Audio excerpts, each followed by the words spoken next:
Thanks for joining me on the DevReady podcast today. For those of you who are new here, I'm meeting Jameel for the first time, learning about what he does, and then we're going to have a discussion around tech sales and dive right in. So, Jameel, take it away.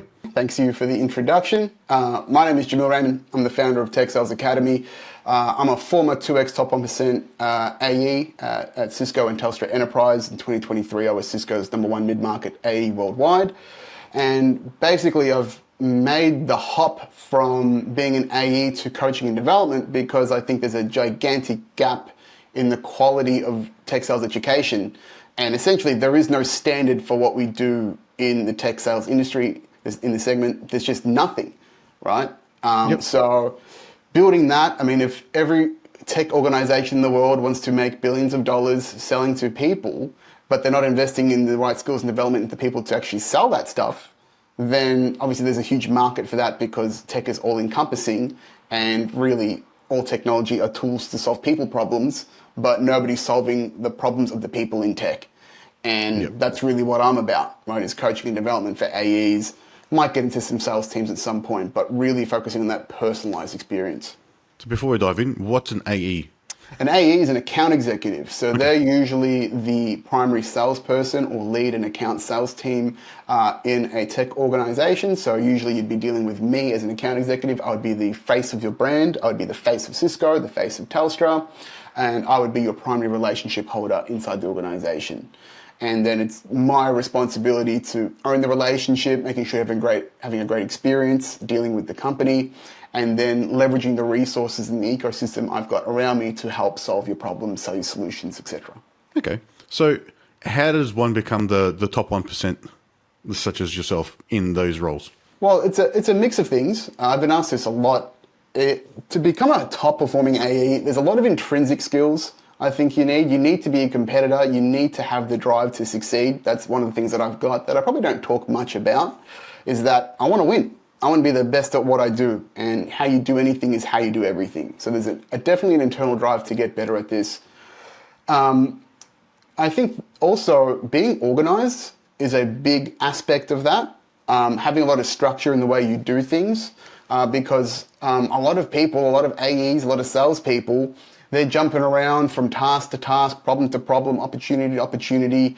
They don't really know what's going on day to day. They're being pulled in so many directions because it is such a multi-meta skill role to have, because you're not just doing sales, you're doing stakeholder management. You've got to understand the technology. You've got to understand business acumen. So being structured in your approach really, really helps to become a top AE. I honestly say that you can be a top 10% AE just by being organized. Okay. Obviously, I think you need to have a strong service-based mindset. Is that one of the things I'm most proud of in my career is that I only sold things to customers that they needed to be sold to. I only solved their problems. I'm a passionate problem solver. I'm not a salesperson. I don't like being called a salesperson. I don't like the stereotype that comes with being a salesperson. Like, we all dismiss that. So just being really genuine about really enjoying solving customer problems and helping people in the process, that goes a long way, because really what we want to do is deal with people that we trust first and foremost, especially when we're making big multi-million-dollar decisions that could impact an entire organization, that could impact your reputation as a CIO or CTO. You want to make sure that the person on the other side of that fence is helping you and genuinely helping you achieve your outcomes. And when customers recognize that within you, you lock in. And that's when not just the first sale comes through, but the second, the third, the fourth, because you're in that trusted personal network. You're who you know. It's not about what you know. What you know as an AE is actually quite limited compared to all the technology behind you, but customers trust in your ability to find the what you knows and rely on you as the who you know to get that done. Okay. So I can see that being probably the clear difference with how people may classify who don't know what the AE is as a salesperson, because the salesperson just sells to hit a KPI, and if they're the general ones, they're not going to care about what they're trying to do. They're just trying to push something onto you because they've got to hit a target to sell something. They're not trying to solve a problem. They're solving their own problem, not your problem. Correct. They're solving the problem of how do I make quota and how do I crowbar their problems into my attainment. And that's the stereotype that we feel when we deal with a salesperson, right? That's that stranger danger, that immediate stereotype that you get when a salesperson walks up to you. It's like, ugh, this idiot just wants to try and push something on me. They don't know me. They don't really care for me. And that's an important first step that a lot of salespeople fail to recognize, is to overcome that stranger danger and go, hey, we're cool. I'm here to help. I'm just here to help. So when you were starting out, were you always in mind of being in this sort of vertical, trying to be the account executive and then moving into something on your own, or did you have a different vision when you started? Mate, I fell into technology sales. A lot of people do. A lot of people fall into sales. They're type A personalities with a high tolerance for pain and a caffeine addiction. And I fell into sales because I realized I was working at a gym over a decade ago, trying to become a PT, which is a terrible idea. And I realized I was better at selling memberships and supplements than I was actually training people. And so I realized I had the knack, because I've always been a talker, as you can probably tell. I've always been a talker, always liked solving problems. That's my natural innate gift. So then I took that into a middling interest in tech. It was the peak of the iPhone back then. I was 21, 22. It's cool. It's interesting. So I got a job at a Telstra shop in retail, and then just destroyed the business, like blasted through it, winning top sale award after top sale award, just really enjoying being good at something and honing this craft. And then made the transition from B2C to B2B in 2015 and fell flat on my face, because it's a completely different game. It's a completely different kettle of fish. It's so much more complex. Didn't understand the technology. I didn't understand enterprise ICT at all. I went from selling, it wasn't even, NBN was barely out back then. It was ADSL services and, mostly 4G. To then data networks, didn't know anything about dev, didn't know anything about software, and had to just go through this another immense learning curve and going through it. But always had that entrepreneurial spirit. So I think that's, again, a differentiator, is you don't want to be an employee. You want to be your own personal brand. And that's what's important. So treating your business like you are the CEO of your own organization. You've got a $20 million portfolio of customers. Well, you run a $20 million business. And how would you operate and how would you act if you had that responsibility put on your shoulders? And so that makes a great natural transition into entrepreneurship and doing your own thing, because you already know how to deal with high value problems with high value people.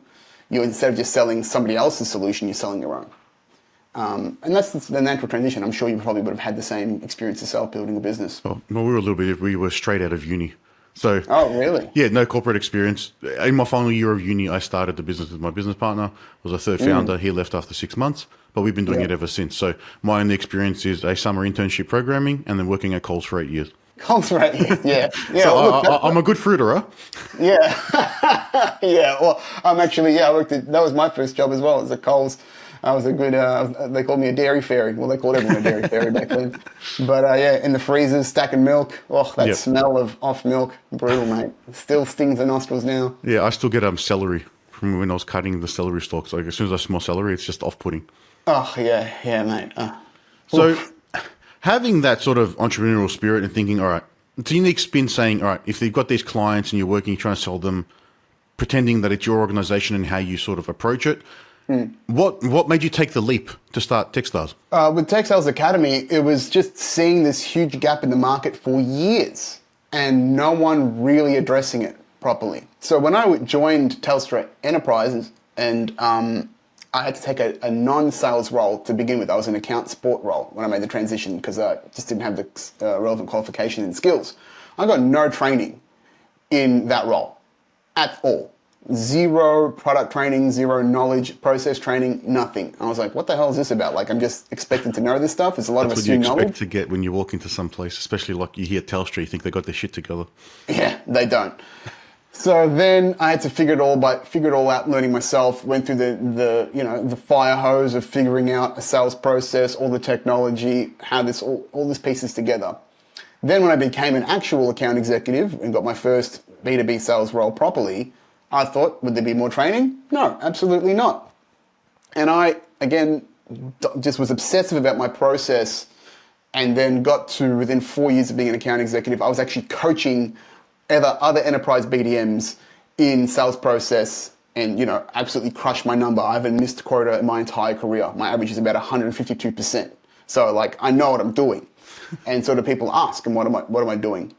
And then I got made redundant And I was like, man, I want to get out of this machine for good. I'm going to start. I can recognize this huge gap in the market for sales training. I'm a good coach. I love mentoring and developing people. It's my passion.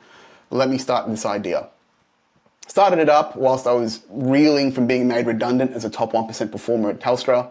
I was like, yeah, I just want to work for a corporation again. Ran out of cash, as is what happens when you start a business and have no idea actually how to run a business. I didn't actually do it with that business. I had a different startup at the time though.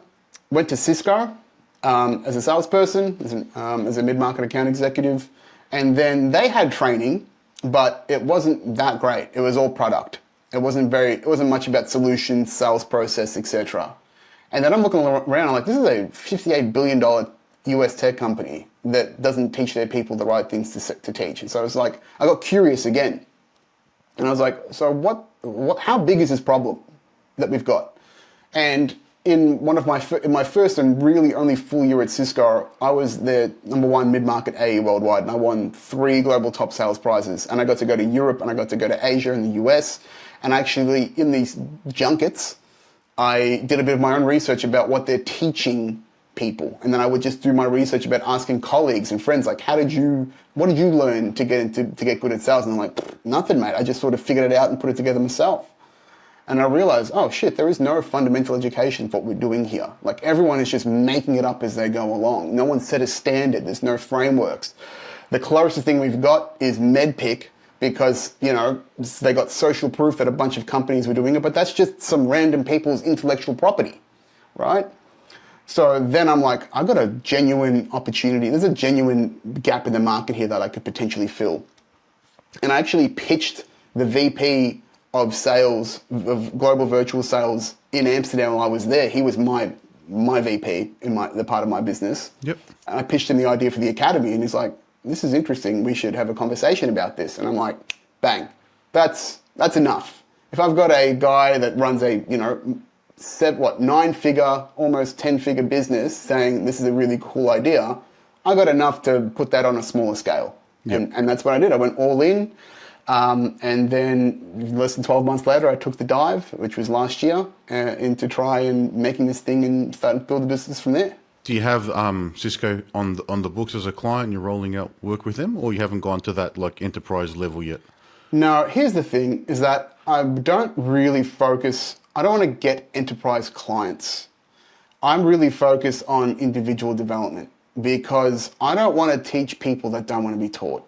Right? Mm-hmm. When you are force-fed a training program, I've been in them. Right? Like, I've been in boring as hell, training sessions that mean nothing. I mean, I could do them and I could probably make great money doing so, but would I really be creating impact? That's my mission here, is that I'm really passionate about developing people. And in years of coaching and my own personal development, I know that, you can lead the horse to water, but you can't make them drink. Yep. So I'm really on the lookout for more driven, purposeful individuals like myself that, have the drive, but they need the guidance to get to where they want to achieve things.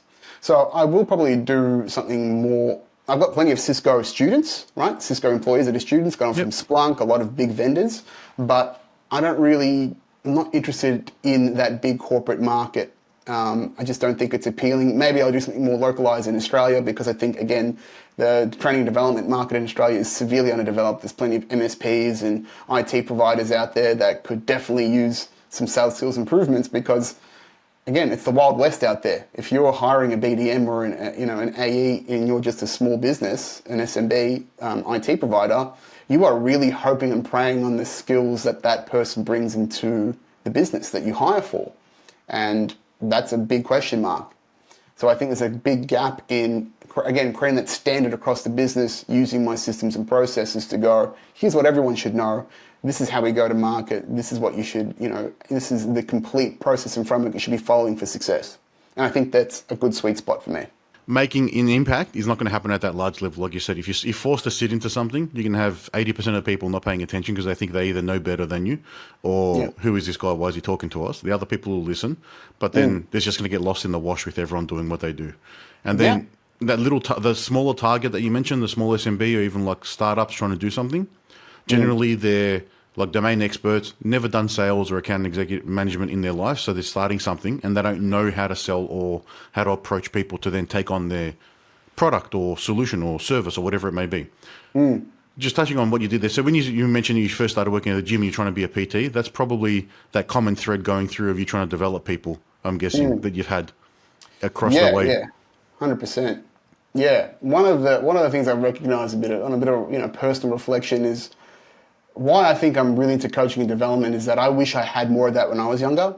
Like I was actually a gifted child intellectually in my youngest years. So in like primary school, maybe like from prep to grade 1, I was reading 2 to 3 years ahead of most people. Oh, wow. Like I was quite intellectually advanced, but the public school system didn't know what to do with me. The school psychologist at that time said, it's better for his social development to stay with kids of his age, right? So I was this really smart kid that needed development, needed guidance, needed a lot more to realize my own potential. And that was really lost until I sort of figured it out myself in my late 20s. And that's part of the more purposeful, soulful mission that I've got here is that I know there are people like me out there that, yesterday's societal systems are not guaranteeing or promising tomorrow's abundant future. We understand that. Societally, things are getting weird. So we need to change that as individuals, as the people that actually get it and see it. And this is my contribution to that on a more broader societal scale. Yeah, and that then affords you the opportunity to work with people that you want to work with and actually help the right way and get them to have that opportunity that you sort of missed out on, but you can help provide them now. Yeah, absolutely. That it definitely heals a part of the inner child, the hurt inner child, that wishes they had that growing up. And it is, when I do talk about it from that deeper, more purposeful level, and I am, quite a spiritual being, as you can probably tell by the stuff behind me. It actually attracts a very interesting pedigree of people that are starting to wake up a little bit now, a little bit more spiritual, a little bit more in touch with the broader world, and waking up to what's going on around us. So it's like, I even had a client come to me. He's like, mate, yeah, I would love to know your coaching stuff, but I would actually just really like some spiritual guidance. I'd love to know about how you've transformed yourself, how you've, found purpose in your life, because I'm feeling a little bit lost myself. And I'm like, amazing.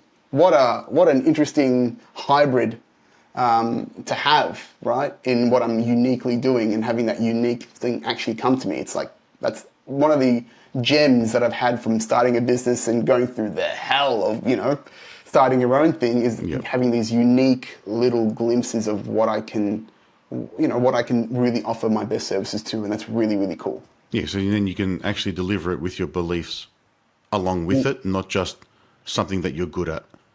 Yeah, but I think I infuse that into everything that I do, is that I really only do what I'm passionate about. If I'm not interested in it, I don't take it in at all.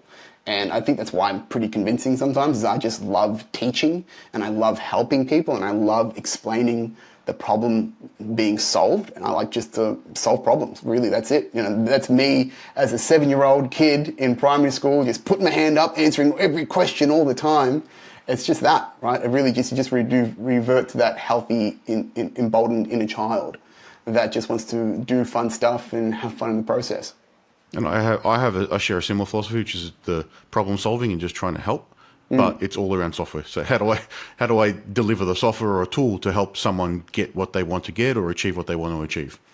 Yeah, but mate, we are hardware and software, and I'm in a similar business, except your software is technological and mine is educational, right? Yes, like correct. all I'm doing is downloading the skills, the software into your brain that the institution or the corporation should have done, right? But they're not. So really that's my job, is to just give you the operating system of what it means to be great at technology sales. That's literally the name of my product, Tech Sales OS, my main course. It's the entire operating system of a great technology seller in your brain. I'm trying to download that into your brain like that scene in The Matrix where, Neo's getting the thing, the spike in the back, and I know Kung Fu. Yeah, you know how to sell, mate.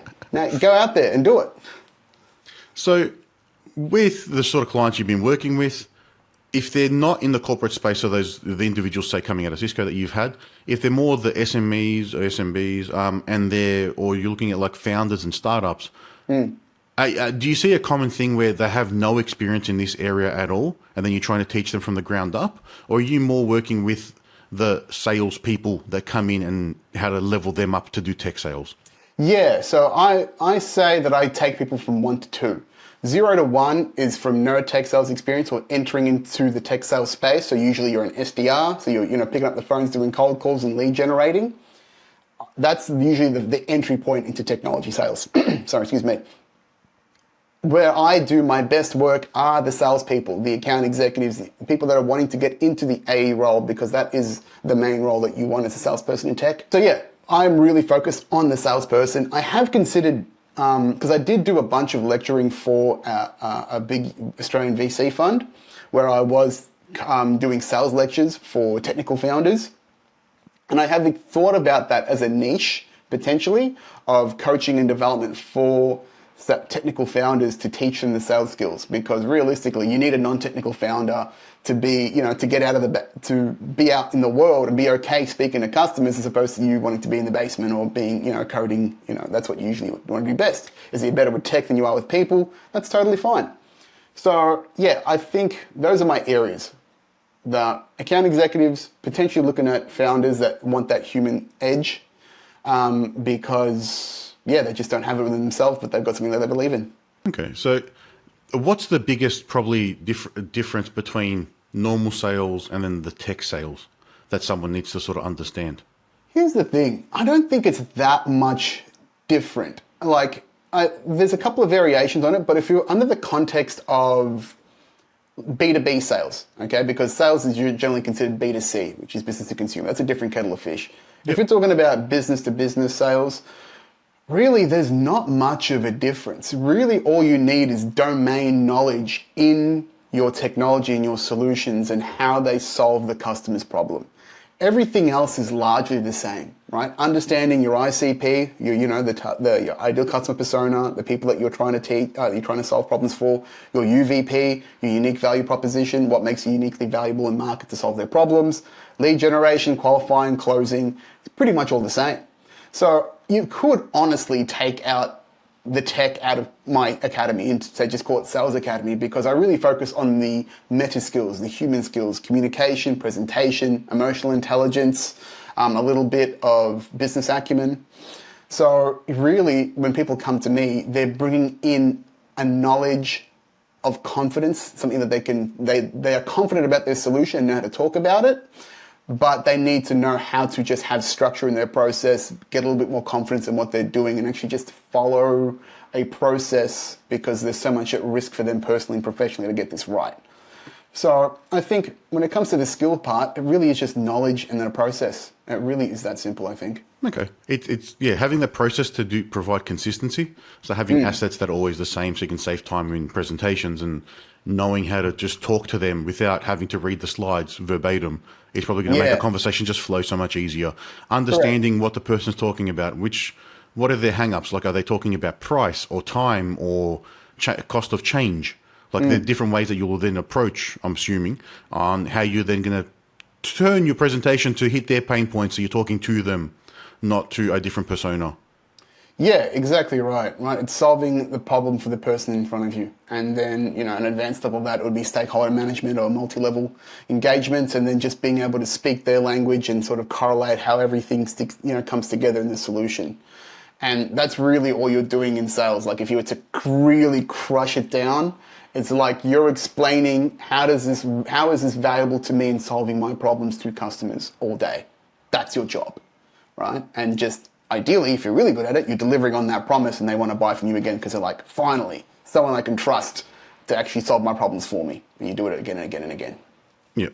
So that having that repeatability is key, because otherwise the business you're working with or your own business isn't going to get anywhere very far.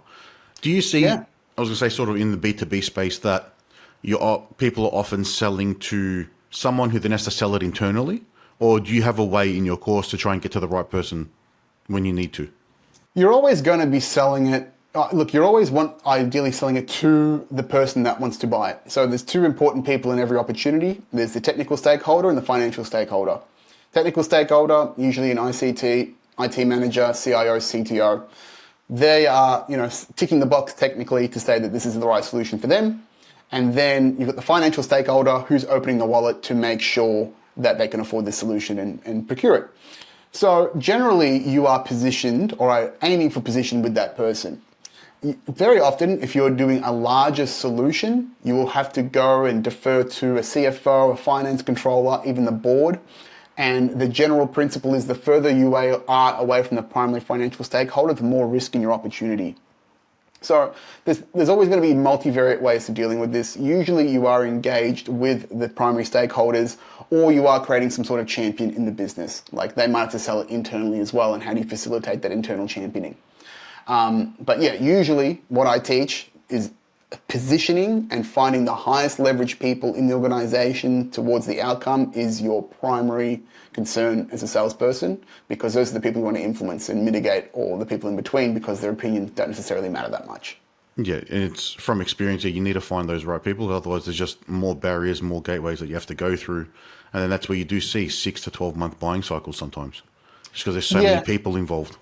Yeah, absolutely. Like where I've spent the majority of my time, which is mid-market to tail end of enterprise and a bit of enterprise, the sales cycle is usually 6 months to 9 months anyway, because if you're doing your job right, you're not there when the solution needs to be done. You are going through the pre-sales process. There needs to be conversations. There needs to be technical specifications. You've got to be okay with that process and managing cycles throughout that. And then, yeah, look, if you go into bigger sales, bigger segments, into enterprise, government, it's slow, it's red tape, you're whale hunting, right? So yeah, like you have to understand all of that. And that's where the Dunning-Kruger effect comes in. You're like, people think sales is just, I'm just going to wear a suit, bust out the company credit card, and it's all going to be happy days. And I'll be getting my Tesla before you know it. Nope. There's way more to the game that you recognize. The Dunning-Kruger, if I'm not mistaken, is people think they're smarter than they are on a certain topic. Yeah, the Dunning-Kruger, it's like, you're like, how hard could this be? And you go to the valley of despair when you realize, man, this is as hard as shit. Yeah, right? People never realize how complicated something is until they start looking into it properly. And like you said, once you're in that valley of despair, it's hard to get yourself out, depending on what you've been trying to do. Yeah, man, that the dip is there's a great. Don't know if you've heard of Seth Godin. He's a legendary marketer. Yep. And he's got a book about the dip, which is that valley of despair. And it's like that's the filter of people that are really committed to this game and people that are not. So that's a personal trait of recognizing whether you've got the guts to push through, or recognizing do you have the right model to succeed in or not. And maybe you just got to pivot. You don't know. That's what the dip is there to help you figure out. Yeah, and then that separates, in lack of better terms, the shit talkers from the people that are confident and know how to get through it to be able to deliver what they're trying to actually deliver and talk about. Yeah, absolutely. So what are some key things for the people listening out there to sort of look at when they're looking to probably bring in an AE, if they're at that point now where they think, all right, we're ready to expand, I can take the reins off the sales because I've built the business, I need to get that right support in now. So what are some key things they need to look out for in the people that they're bringing on board? Yeah, so there is this real niche role for founders that want to transition out of founder-led sales into building a sales engine, and they're called frontier AEs. And that's something that I've sort of even discovered in the last 2 years. But with the frontier AE, you want a person that is basically what I've talked about, someone that is going to bring their own sales engine, their own sales motion, their own structure into the organization, and they are bought into the mission, the product, the solution that you've got, right? So ideally, you want with a frontier AE, you want them to be very comfortable with the lead generation process and know how to smash a cold call and a cold email, and is not afraid to prospect customers, because that's the hardest part. Number one concern in business is leads, right? Sales cures everything. You don't get sales without leads. So someone that's got a really good sales structure and can manage that. Someone that's resourceful, because if you're bootstrapping, you've got limited cash, you don't have all the fancy tools that you need to be out in marketing, getting market intelligence, etc. Obviously, you need that strong hunter mentality, and you want someone with growth potential, right? Maybe they become your CRO. Maybe they become the head of sales, but they've got to have ambitions to climb and grow with you. Because because there's so much on the line in a startup, and there's so many missing pieces that need to be covered for with the human glue of what you do when you're the chief everything officer, that you can't have a person that's leaning. Someone's got to lift with you. So I think those traits, usually a high amount of experience, maybe they've been an enterprise AE, maybe they've been a sales leader, and they're looking for that new challenge and just want to get out of corporate and want something that's more personally aligned to them. And that's something that I've actually taught to technical founders last year. Is, what's your go-to-market? How do you fill for your own personal gaps? Right. So if you're a technical founder, then you've got to get the yin to yang, right, and get someone that's happy to be out there and be the Steve Jobs to the Wozniak, right? Yeah, that makes sense. Because it's very hard to find one person that can do it all.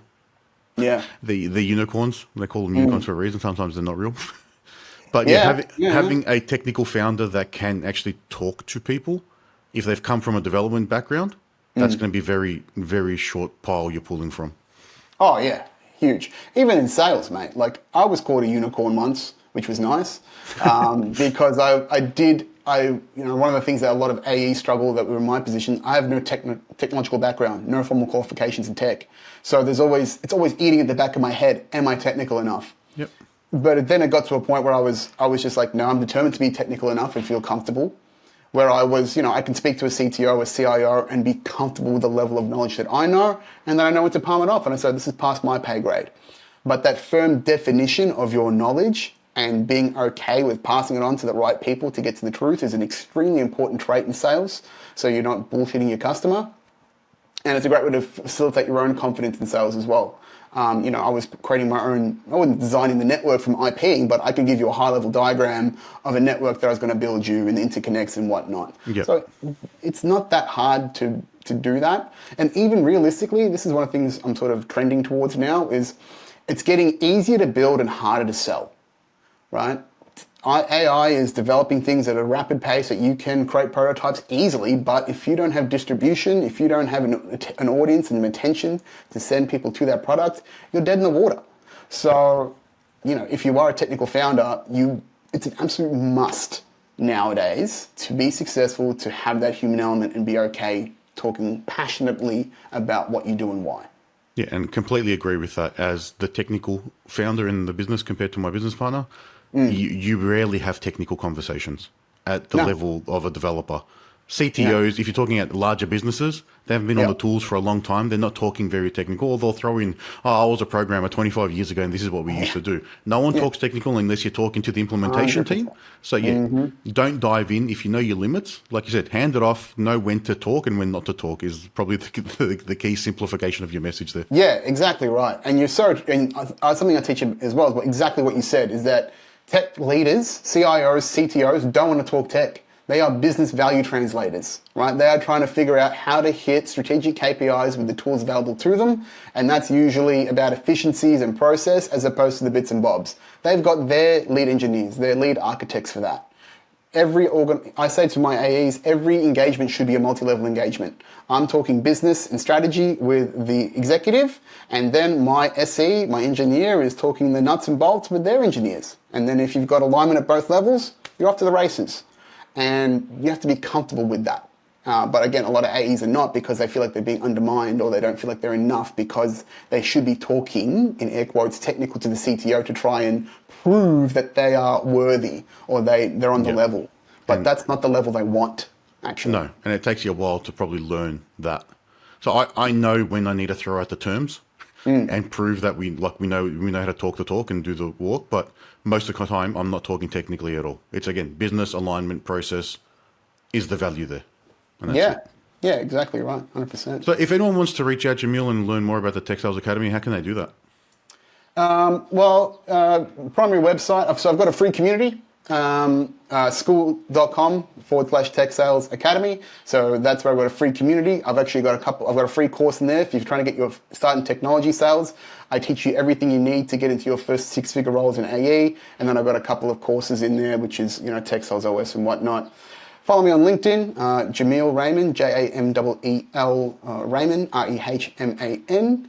And my main website for my content is www.techsales.academy. You can also look up Tech Sales Academy on any social.